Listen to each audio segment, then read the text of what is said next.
যে অসমৰ ৰাইজে অহা এমাহ ডেৰ মাহৰ ভিতৰত বা দুমাহৰ ভিতৰত ভাল খবৰ শুনিবলৈ পাব।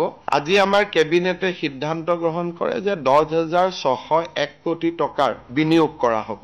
অসম চৰকাৰৰ বাবে আৰ্থিক দৃষ্টিকোণৰ পৰা এইটো সহজ সিদ্ধান্ত নাছিলে। অসম চৰকাৰে ল'বৰ বাবে আজি আনুষ্ঠানিক সিদ্ধান্ত গ্ৰহণ কৰে।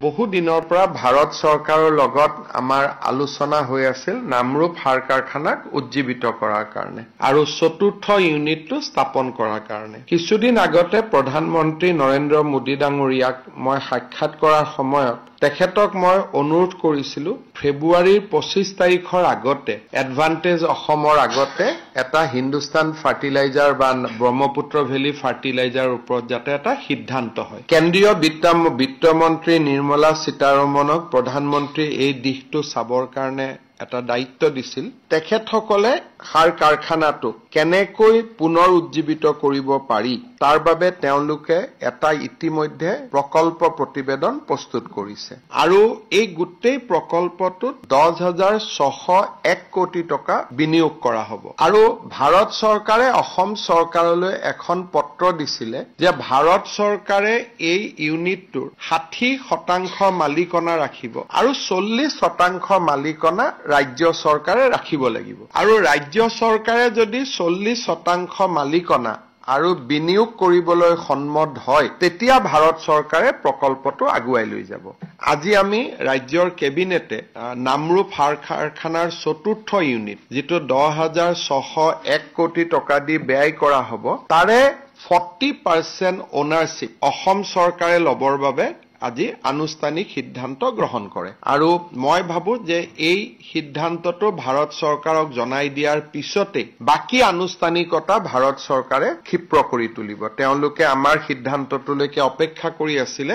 আজি আমাৰ কেবিনেটে সিদ্ধান্ত গ্ৰহণ কৰে যে 10,601 কোটি টকাৰ 40% ইকুইটি বা 40% শ্বেয়াৰ বা 40% মালিকনা বা 40% অংশীদাৰিত্ব অসম চৰকাৰে গ্ৰহণ কৰিব। এই সিদ্ধান্তটো আজি কেবিনেটে গ্ৰহণ কৰে আৰু এই সিদ্ধান্তটো গ্ৰহণ কৰাৰ পৰিপ্ৰেক্ষিতত মই বিশ্বাস কৰো যে অসমৰ ৰাইজে অহা এমাহ ডেৰ মাহৰ ভিতৰত বা দুমাহৰ ভিতৰত ব্ৰহ্মপুত্ৰ ভেলী ফাৰ্টিলাইজাৰ কৰ্পোৰেচনৰ চতুৰ্থ ইউনিটটোৰ বিষয়ে ভাল খবৰ শুনিবলৈ পাব। ইয়াতে 12 লাখ মেট্ৰিক টন ইউৰিয়া আৰু এমোনিয়া বনোৱা হ'ব আৰু বৰ্তমান আমি তাতে 1,80,000 টন ইউৰিয়া বনাও, মেট্ৰিক টন ইউৰিয়া বনাও। সো 1,80,000 মেট্ৰিক টনৰ পৰিৱৰ্তে ই 12 লাখ মেট্ৰিক টনলৈকে ইয়াৰ আকাৰ বৃদ্ধি হ'ব আৰু ই এমোনিয়া আৰু ইউৰিয়া বনাব।